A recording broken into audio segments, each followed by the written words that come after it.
Au nom du Père et du Fils et du Saint-Esprit. Amen. La paix de Jésus soit dans votre maison, sa paix et sa joie. Alléluia.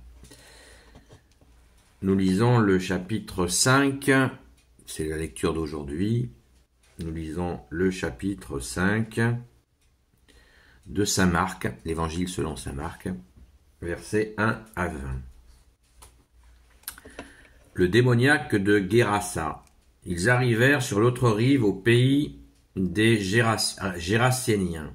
Jésus descendit de la barque et aussitôt vint à sa rencontre un homme qui sortait d'entre les tombes.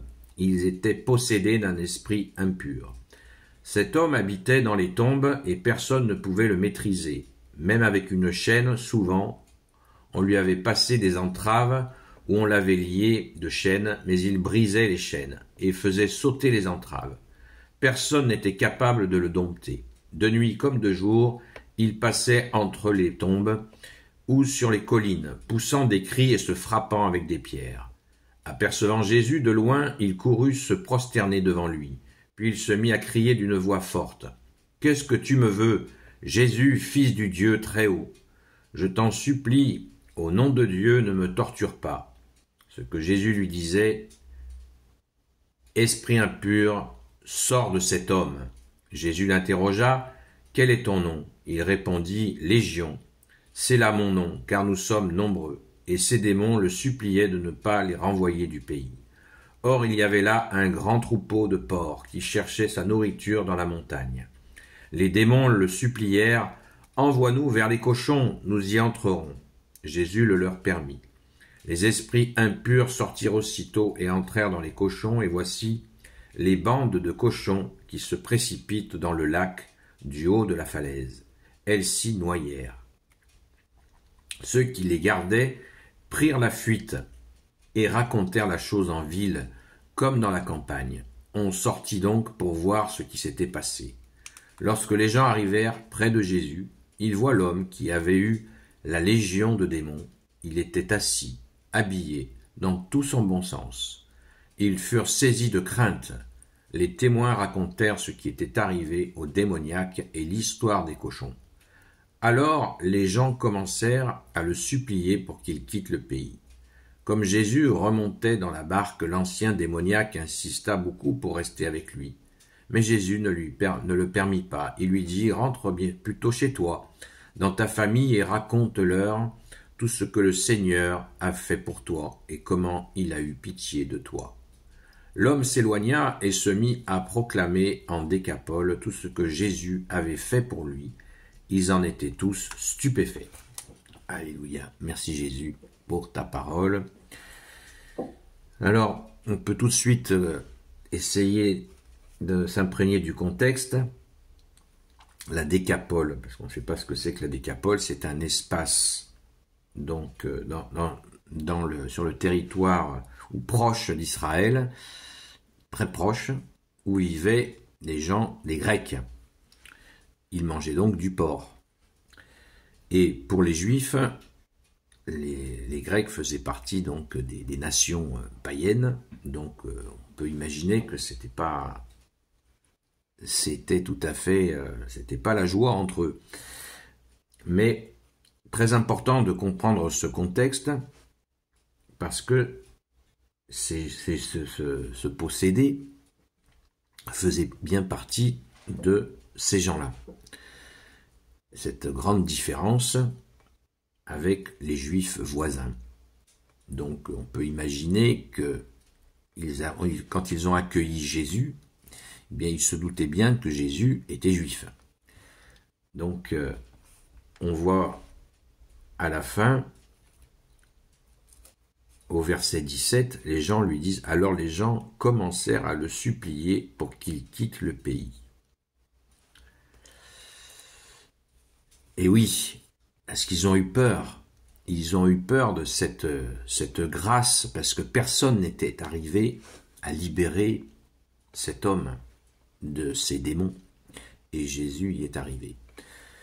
L'épisode des porcs, qui n'était pas, comme le disent certaines traductions, 2000, mais des bandes, eh bien, ces porcs, quand ils se sont jetés à l'eau.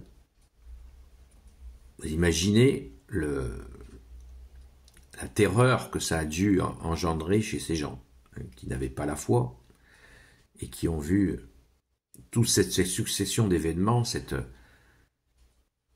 guérison surprenante, parce que des guérisons comme ça, il ne devait pas y en avoir beaucoup, pas du tout même, et Jésus est venu la porter. Donc c'est une métamorphose trop forte pour eux, mais en tout cas, l'ex-démoniaque, lui, a bien compris qui est le Fils de Dieu. On pourra noter qu'une fois de plus, on l'a vu il n'y a pas longtemps, au verset 7, quand il était encore possédé, le démon parle et il dit « Qu'est-ce que tu me veux, Jésus, Fils du Dieu très haut ?»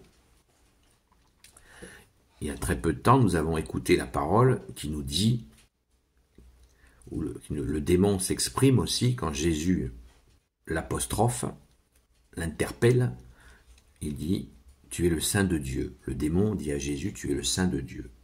Et là, c'est encore plus précis. « Qu'est-ce que tu me veux, Jésus, Fils du Dieu très haut ?» Le démon reconnaît la divinité de Jésus. C'est extraordinaire. C'est extraordinaire. Certains hommes ne reconnaissent pas la divinité de Jésus et le démon lui-même la reconnaît. Il reconnaît tout de suite qu'il est cuit. C'est absolument... c'est hallucinant. Et ne nous en étonnons pas trop que Jésus, à ce dialogue, enfin, il va ordonner au démon de quitter cet homme, car nous savons, de par le témoignage des prêtres exorcistes, que ça se passe aujourd'hui encore, à l'heure où on parle, ça se passe comme ça. Le prêtre ordonne au démon de quitter telle ou telle personne. Donc là, ça nous enseigne énormément de choses sur ce monde invisible. Nous pouvons communiquer dans le monde invisible, comme dit le Credo, je crois en un seul Dieu, le Père Tout-Puissant, créateur du ciel et de la terre, de l'univers visible et invisible. Eh bien, cet univers invisible, nous n'y avons accès que par Jésus, parce qu'il y a le mauvais qui est dans l'invisible, et nous, on bricole pas dans le monde invisible, on relationne avec que Jésus, avec toi Jésus, bien sûr, notre Sainte Mère, tous les saints, Saint Joseph, notre chère Sainte Patronne, Sainte Marie-Madeleine, nous dialoguons avec cet invisible de cette manière-là, mais en aucun cas d'une autre manière. Et là, Jésus nous renseigne sur ce monde invisible. Merci Jésus d'être notre seul enseignant. Alléluia. C'est une parabole qui mériterait d'en parler pendant des jours, tellement il y a d'éléments de réflexion qu'on peut tirer de cela. On va quand même se réjouir au verset 15,